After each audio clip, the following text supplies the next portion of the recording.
Love and letters. I woke up surprisingly early, at 8:30 a.m. and all by myself. I had gone to bed with the intention of sleeping until noon.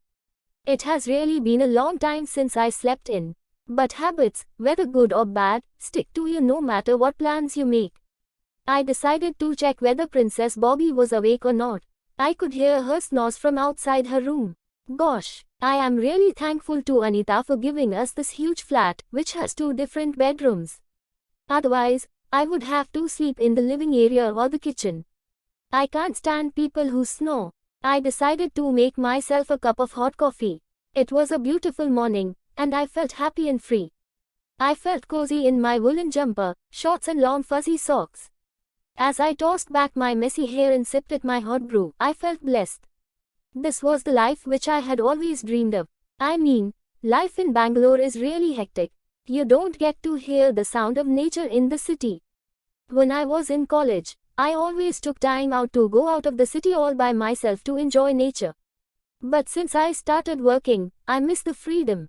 I miss being me. When I had started working on these outdoor projects, I used to get very excited. But with time, these became mundane, and my excitement drowned. But today, I felt different. I felt alive. I felt that old spark in me again. I settled in the balcony and took in the beautiful view.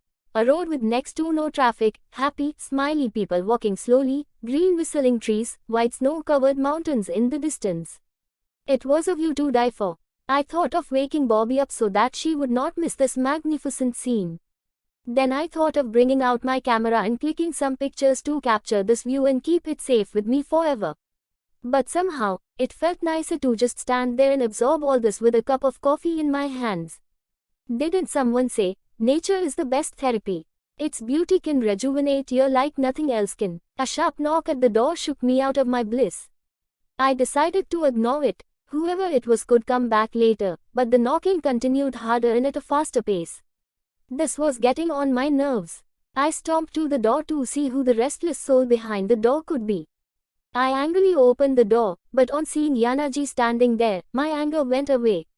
"Oh, mornin', Yanaji. I wasn't expecting you this early," I said, a bit surprised to see the old lady and a woman holding a giant broomstick standing beside her. "We came to clean up. There were some letters here last night. I thought we'd come and remove them," said Yanaji. "Yeah, sure, I don't see how I can help," I replied, a little confused. "Well, we couldn't see a single letter here." "What?" "Yes, see for yourself," said Yanaji, pointing towards the broken letter box which had been lying in the corner last night. Not a single letter could be seen. "So, are you saying you cleaned it up already?" I asked. "No, I just came to ask if you did. I told you that we will be getting it cleaned by the morning." "You need not have cleaned it yourself," replied the old lady. "I didn't." "Then, I don't know where they went," I said. Frankly, I was a little irritated. Why was I standing here wasting this beautiful morning talking about some useless letters? "Never mind," I said to the ladies. "If they have disappeared, it is good for us, right? You know, now you don't have to bother clearing them." "Chill." Both the ladies laughed at hearing this. "Okay, madam, thank you. Let me know if you need anything," said Yanaji before leaving. I came inside and locked the door. It was strange, though. Where could those letters have vanished? "Good morning," said Bobby, as she came out of her room, rubbing her eyes with one hand and scratching her back with the other. "What's the matter, Twee? You look puzzled." "Udharan, you remember the letters we saw last night, scattered all over the landing? They are all gone, and what is weird is that neither the cleaning lady nor our caretaker has removed them." "Who could have taken them?" I took them," Bobby replied, yawning and stretching her arms. "You? But why?" I was surprised. "They interested me, Twee. The letters seemed really antique, vintage types. You see, they were bound by this lovely leather strap and some even had a sheet of butter paper covering them," said Bobby, as she made herself comfortable on the cozy, furry couch. "But why would you pick those pieces of crap?" "Well, last night, I kept thinking of those letters, who would have written them, who they would have been for. I couldn't even concentrate on my show. So after I finished watching my TV serial, I picked them all up and thought of reading them. I have read 9 letters so far." "Okay, stop it, Bobby. I don't think I want to know this.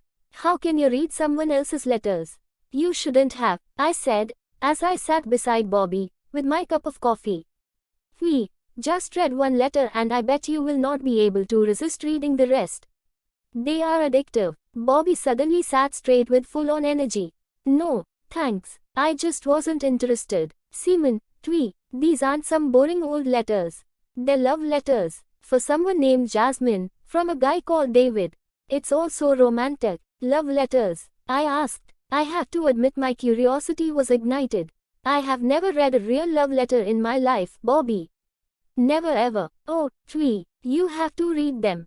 This guy is super romantic. But the girl is weird. In all the letters that I read so far, David says that he is awaiting her response. I guess she never replied, Bobby said, as she rolled her eyes. Okay, I take my words back. This is definitely interesting. I call those letters crap. I shouldn't have, I replied, with guilt in my heart. Oh, you are having coffee. I am going to make some for me too. You want another cup, Bobby asked, as she stood up from the couch and started walking towards the kitchen.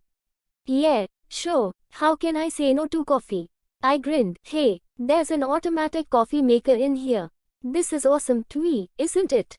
Bobby said from the kitchen. It certainly is. By the way, Bobby, come to your room when you are done. I am heading there to check out your new collection of antiques, I said, as I winked at Bobby from the living area. Sure. 2 hours passed. Bobby and I sorted all the letters and put them date-wise in order to understand the real story behind the letters. Once done, we started from the first letter, which was written on February 14, 1956. It was fascinating stuff. What kind of love is this? As we read the letters, our curiosity levels rose. With each of David's letters, we kept getting keener to see if Jasmine had replied. This guy, David, had almost narrated his whole story through these letters. And all through life and its harsh phases, what did he wish for? Simply a reply from that girl. He tried to keep his promise of not visiting her home, wrote to her regularly, and seemed to love her forever. Was this true love? I wondered which planet these guys were from. Actually not these guys, but this guy. David. For over 50 years, he had waited at that goddamn place, just waiting for the girl and her letters. Could all this be real? Or was it some kind of a joke? Maybe someone was playing a prank on us. But who? We didn't even know anyone here. And what about the feelings in those letters? They felt so real. I had read somewhere that people wait for years for their true love. The hope of meeting them one day keeps their love alive. They pass their time reminiscing about the moments spent together.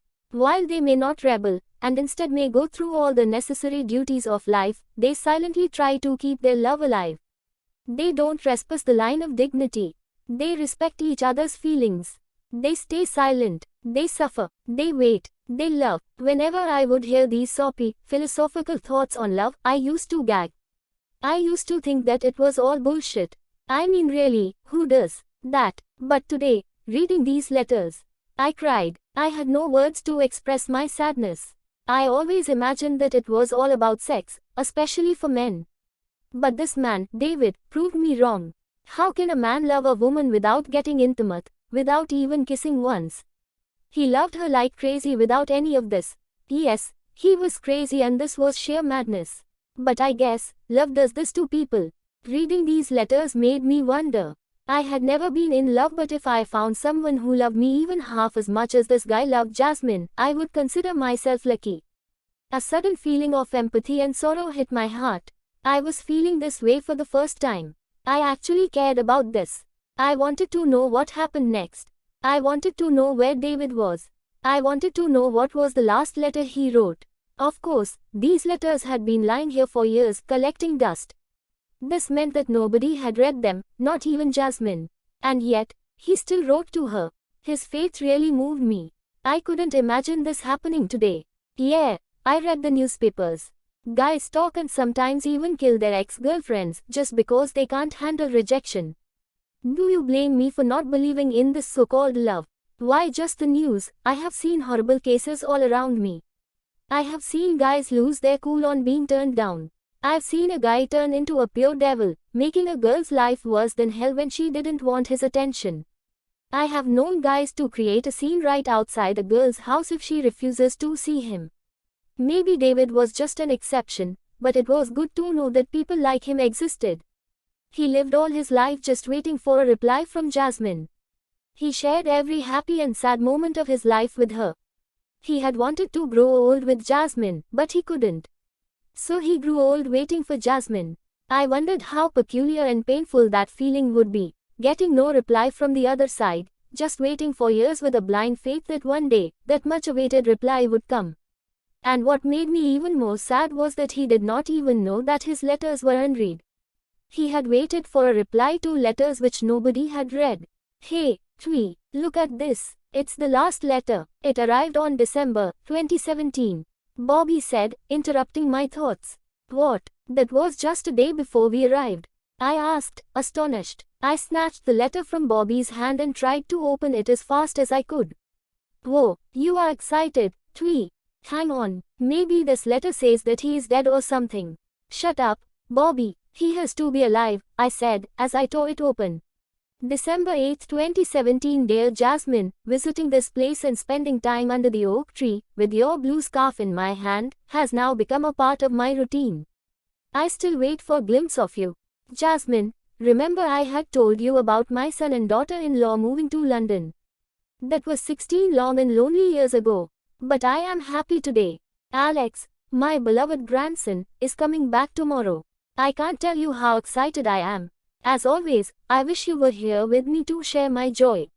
The news of a loved one's return is so special, it is a feeling unlike any other. Now imagine, when I am feeling so happy on hearing the news of my grandson's return, how happy I will be when you come back into my life. I wouldn't even ask that you come and meet me, but at least reply to my letters. It's been so many years since I have been waiting for you. I have lost track of time. I promise I won't ask a single question. I won't demand to know why you have stayed silent all these years. I don't want to know. I just want you, nothing else. Lovingly yours, David. Meeting David, phew. I read the letter and heaved a sigh of relief. The contents of this letter are not what you expected, Miss Bobby, I said to Bobby. Show me. Twee, what does it say? Well, this letter says that he is happy as his grandson is coming back from London to live with him. And he says that he visits that park and sits under the oak tree, with her blue scarf, even today. Just to wait for Jasmine. He sits there the entire day, hoping that she will visit. The thought of him sitting there, old and lonely, brought out a strange sadness in me. Oh, the poor guy. I do pity him. He doesn't even know that Jasmine has not read even a single letter of his, said Bobby, as she ran her fingers over the letters scattered on the bed. Bobby, let's get ready, I said as I picked up the most recent letter and stood up. Why, where are we going? For lunch? No, we are going to meet David today, I replied. We haven't even bathed, Twee. Gosh, girl, it's killing cold outside. Avoiding a bath for a day or two in winter is justifiable. Make use of it and get ready within 10 minutes. I ordered Bobby and rushed into my room. I took out my ripped blue jeans, a pink tank top, a brown leather long coat, and slipped into a pair of knee-high tan leather boots. I combed my hair and left it open. During winter, I usually keep my hair open. It helps me stay warm. I applied a fine line of kohl and dabbed a nude lip gloss on my lips. I picked up my Chanel sling bag and put the letter inside it. I was all set. I went to Bobby's room and knocked on her door. She shouted that she needed 5 minutes. At least 15 minutes passed before Bobby emerged from her room. She wore a pair of leggings and a long hand-knit pullover. A scarf was tied around her neck and a small sling bag hung from her shoulders. Well, Twee, I am ready. But I have a question, said Bobby. And what is that? How are we going to reach the place where David waits for Jasmine? We don't know anything about Shimla. Well, we will ask someone. Maybe Yanaji could help us, I replied, as we literally ran down the stairs as fast as we could. I knocked on the door of Yanaji's room. She opened the door and said, Oh, you girls. Are you here for lunch? No, we wanted to know where the Viceroy's lodge is, the one next to the botanical garden, with the big oak tree. Why? She asked, surprised. Well, we have a meeting there. Please tell us fast. We don't have much time. replied Bobby, as she looked at her wristwatch, pretending to be in a real hurry. Okay, let me think, replied Yana G. Oh, I remember. The Viceroy's Lodge is a 150-year-old building. There is a botanical garden surrounding it, which has a giant oak tree. It is quite a beautiful place for a meeting. Yes, we know all that. What we want to know is how to get there, I said, trying to hide my irritation. Well, take the local bus. It will drop you right in front of the building. Thanks, we replied in a chorus, as we rushed out of the building to look for the bus. It was freezing outside. Both of us were shivering in the cold. Despite our careful dressing, we had forgotten to wear gloves. Our hands, as a result, felt like popsicles. But we were so excited about seeing David that we decided to ignore the cold and the chill, and focus on looking for the bus. After the longest 20 minutes ever, we got a bus. An hour later, we were at the Viceroy's Lodge. Yeah, the old woman neglected to tell us how far it was, or maybe we didn't ask. Who cares? As soon as we got down from the bus, we were surrounded by local guides, all of them trying to convince us to hire them. They claimed they would tell us all about the history and significance of the Viceroy's Lodge. But all we wanted to do was look for the oak tree and meet David. Will you show us the famous oak tree inside Botanical Garden? Bobby said to one of the guides. Oh, shut up, Bobby. We'll look for it ourselves, I said, as I caught hold of her wrist and pushed my way out of the crowd created by the guides. Whoa, that's a biggie, said Bobby as we stopped by to admire the Viceroy's Lodge. Hey, we don't have time for all this, I said as I dragged her onwards. The big oak tree was not a problem to spot. There was only one oak tree in that garden.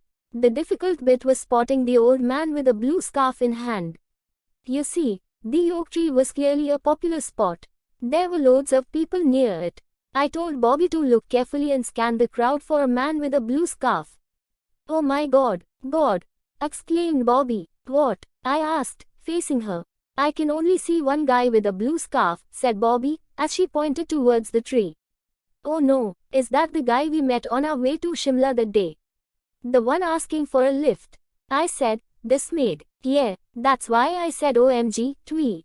But isn't David, like, really old? This one seems pretty young to me. Of course, he's young, Bobby. The question is how and why does he have the blue scarf, I said, as I scratched my forehead. This is so strange, said Bobby. Very, but we have to find out. Yeah, twee, maybe he is the grandson, about whom David wrote in the letter. Maybe he is here to help his grandfather search for his true love. But then, where is David? Oh, what rubbish, I exclaimed. You are always imagining stupid things, Bobby. Let's go and talk to him. That is the only way to solve this. Bobby agreed and we walked towards him.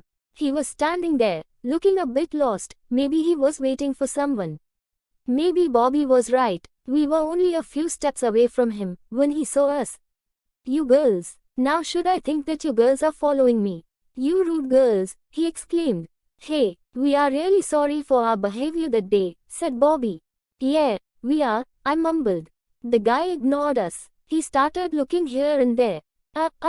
Actually, we were here too. Can we ask you something? I said, gathering my courage. What? He replied rudely. Did you write those letters? Are you out of your mind? Now you are blaming me for writing letters to you. I have never written you anything. That day your girls accused me of being a kidnapper or murderer. Why are you after me? What do you want? The boy replied, angrily. We just want to know why you are standing here, holding that scarf in your hands, interrupted Bobby. Oh, it's none of your business, replied the boy. Listen, we know this blue scarf is not yours, I said. What? How do you know this? He replied. He seemed surprised. Now tell us, who are you looking for? And where's your grandfather? He is the one who wrote the letters, right? I was in full interrogation mode. Listen, I have no idea what you are talking about. Firstly, you said that I wrote some letters, and now you are saying that my grandpa wrote letters. What is all this? I think you girls need a doctor. He seemed confused and annoyed. Does this mean that you don't know anything about the letters? Bobby tried again. No, which letters? Replied the boy. Bobby took a step back and whispered in my ears, maybe he is trying to hide the story because we are strangers. No. I nodded and said to the boy, "So you were saying you don't know David?" "David? Who David?" he replied in exasperation. "I am David." A husky voice from behind made us turn around. We saw an old man standing there. He was wearing a grey coat, black pants, a white shirt and a hat. With one hand, he leaned on a stick, and, in the other, he held a blue georgette scarf. "You are David," I exclaimed. "And who is this boy?" "He is your grandson, right?" Bobby asked. "No, please, I don't know this man," interrupted the boy. "And uncle, please don't interact with these girls. They are totally mad." The boy rolled his eyes and quickly walked away. The old man burst out laughing. "Come, sit," David said, as he pointed towards a round table with chairs placed nearby. We followed the old man and sat down. "So, how do you know me? And my grandson? Are you his friends?" he asked. "This means you really are David." I wanted to confirm. "Yes, I really am David, my dear pretty lady," the old man replied. "Oh my God, so this means you wrote the letters," Bobby exclaimed, before I could stop her. We had decided that we would first interact with the old man and then bring up the letters.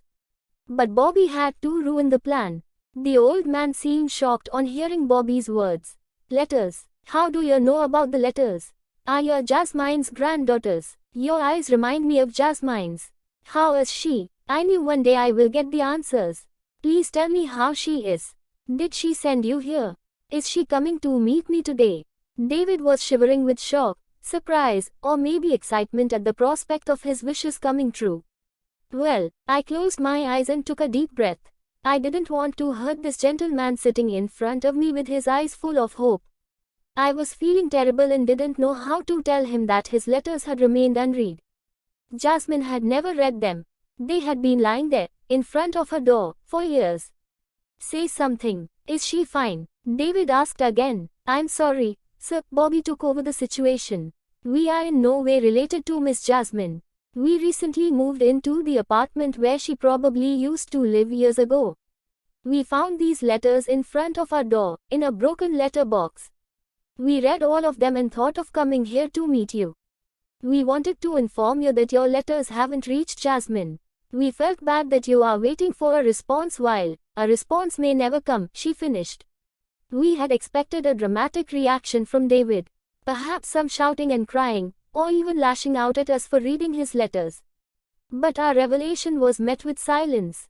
David seemed numb. Nobody spoke for a while. An awkward silence set in. I wanted to say so many things but no words came to my head. I could see David's pain in his eyes. "Sir," I broke the silence. David sat still, looking stunned. And why wouldn't he? His life's one hope had crashed.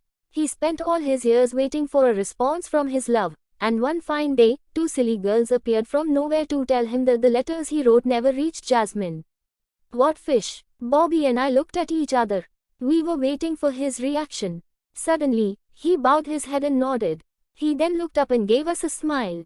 "Why is he smiling?" Bobby whispered in my ears. "Maybe he has gone mad with shock," I whispered back.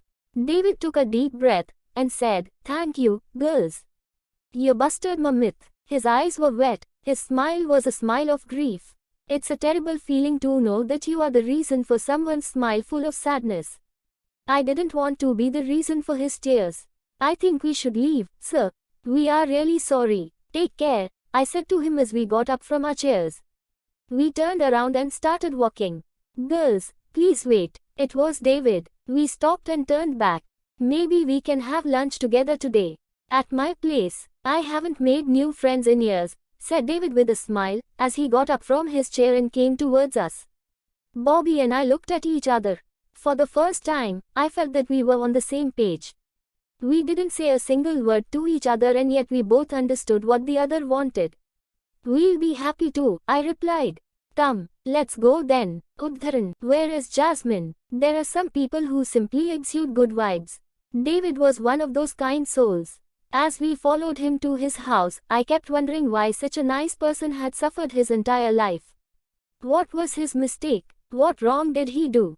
Which sin was it that made him suffer so much? Maybe his only sin was falling in love and not being able to let things go.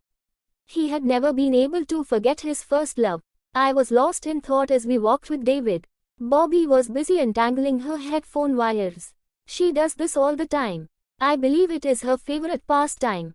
David took out a mobile phone from his pocket, which happened to be a BlackBerry Curve. Look, Twee, David uses the same phone as yours. You should give him a same pinch, Bobby said, as we both giggled. Mine is torch, silly, I whispered back. As we reached the gate, David called his driver and ordered him to bring the car to the exit. A black vintage Morris car stopped in front of us. Both Bobby and I were dumbstruck to see this beauty. A driver in a white uniform stepped out from the car and opened the back door. Girls, you two sit at the back. I'll sit in front, David said, as he pointed towards the front door of the car. Bobby and I could barely contain our excitement. We have never had a chance to sit in a vintage car. We looked around to check out the interiors of the Morris. The shining leather seats, the tan leather cover on the dashboard, and every single thing seemed perfectly awesome. How old is this car, sir? I asked David, excited. Well, young lady, it is a pre-war Morris Minor. It was my father's, replied David with a smile. It's totally awesome, sir, said Bobby, as she clicked a selfie inside the car. I agree, but when I was young, I hated this car. I felt ashamed of it. I wanted a Jaguar, actually, said David, as he turned around, winked and burst into laughter. Sir, may I ask you something? I interrupted the jolly moment. Of course, sir, it is hard to believe that you are actually laughing, especially when we gave you such heartbreaking news. I mean, I am glad you seem to be taking it well, but aren't you angry with us or something? I asked. David turned around, looked into my eyes and then turned back without saying a single word. Bobby elbowed me sharply. Why are you messing up the fun? She whispered. I am really sorry, sir. I didn't mean to hurt you. It's just, don't worry about it. We'll talk about this later. David interrupted my sentence. As silence prevailed again, Bobby and I clicked selfies and pictures of the car's interiors. After about half an hour, we reached a big mansion on the outskirts of Shimla. The mansion had a big entrance gate, with 2 security guards. One of the guards rushed to open the gate as he saw the car approaching. The car entered the driveway and headed towards the mansion. Oh well, it was the biggest mansion I have ever seen in real life. It was the kind which one sees on Pinterest when one searches for the world's best luxury homes. Oh yes, you got me. I am always looking up such places on the internet to dream about visiting one day. That, one day, was now. This was not a house, it was a palace. I was about to see how millionaires actually live. And yes, you got me right again. David was clearly a millionaire. As we drove along the driveway, I looked out in wonder. There were lush green gardens and tall trees on both sides of the gravelly road. I spotted marble fountains, old statues of angels, and vintage garden furniture. The car stopped at the main entrance of the mansion. We could see the parking on one side, with around 15 cars parked there. 2 guards rushed towards us and opened the doors. I looked at Bobby, who was bursting with glee. We were already feeling like princesses. David smiled and led us inside his beautiful and lavish home. We were awestruck as we entered. The mansion was even bigger than it had appeared to be from the outside. It was no less than a 7-star hotel. French-style furniture with fur throws, a massive winding staircase, old antiques, statues and showpieces, paintings, a fireplace. We had never seen such a luxurious space before. And the best part was that it was not a hotel but a home. It felt warm and cozy. 2 maids welcomed us with some strawberry mousse. David took off his hat and handed it over to one of the maids. Excuse me, sir, said Bobby. Yes, my dear, replied David. Can we click some pictures of your house? It is unbelievably beautiful. Oh, sure, go ahead, David said politely. Instantly, Bobby whipped out her camera from her handbag and we started posing. We wanted to capture each and every corner of the house. It was simply outstanding. We spoke to each other in excited tones, our voices echoing in the hall. Nobody said anything to us while we behaved like enthusiastic tourists. After all, we were the guests of honor. Yes, self-acclaimed. David climbed up the stairs without saying anything. Perhaps he wanted to rest a bit. We were too busy clicking pictures anyway. Such a silly girl, this Jasmine. And so silly are David's son and daughter-in-law. They moved to London, leaving all this behind, said Bobby, as she pouted at the camera. Yeah, true. This is a life that everyone dreams of. And it seems that the ones who have it don't care for it, I replied as I clicked photos. After half an hour of jumping about clicking pictures, our excitement finally subsided. We went and plopped on the super soft furry couches. I am hungry, I said to Bobby as I checked the time on my wristwatch. I'm starving, too, twee. I don't know where David has gone. I hope he remembers that we are sitting here and waiting for lunch. Yeah, I hope he hasn't gone off to sleep. We giggled. As we were giggling and whispering, we saw David coming down the stairs. He was wearing the same clothes. We wondered why he had gone upstairs when he hadn't even changed out of his clothes. David came near us and said, "Come, let's have lunch. Both you ladies must be famished." We followed him to the dining room. It had a huge dining table with 12 chairs around it. The table was set perfectly with antique silverware. A fire burnt in the red brick fireplace, keeping the room warm. David sat at the head of the table, while we seated ourselves on his right. The seat right across us was empty, but there was a plate laid out in front of it. "Why is there an extra plate?" Bobby whispered to me. "Don't know, maybe they believe in 3 being an unlucky number," I replied with a straight face. "Excuse me, sir, why that 4th plate?" Bobby couldn't resist asking. "Oh, that, it's for my grandson," replied David with a smile. He had just said these words when almost magically, a young man entered the dining room. "Sorry, I hope I am not late," he said. He was tall and good-looking, with a stubble. He wore a green shirt, blue jeans and a waistcoat. He came and sat on the vacant seat beside David. His British accent confirmed that he had to be Alex, David's grandson. "Here is my boy," said David, as he patted Alex's back. "Ladies, this is Alex." David introduced him. He then pointed towards us and said, "And Alex, I would like you to meet." He stopped for a second and said, "What a strange thing. I don't believe I know your names, ladies." "I am Twisha," I smiled, trying to catch my breath. Alex looked dapper. "And I am Bobby," said Bobby with a grin. "Pleased to meet you girls," replied Alex, as he adjusted his waistcoat and then his wristwatch. He didn't sound pleased at all, but his voice was manly and appealing, which quite pleased me. Bobby kicked me under the table. She smiled at me and winked. I smiled back. Yes, he was hot and super sexy. The maid served us lunch, crunchy hot potatoes, Thai green salad, vegetarian shepherd's pie with steamed rice and lentils.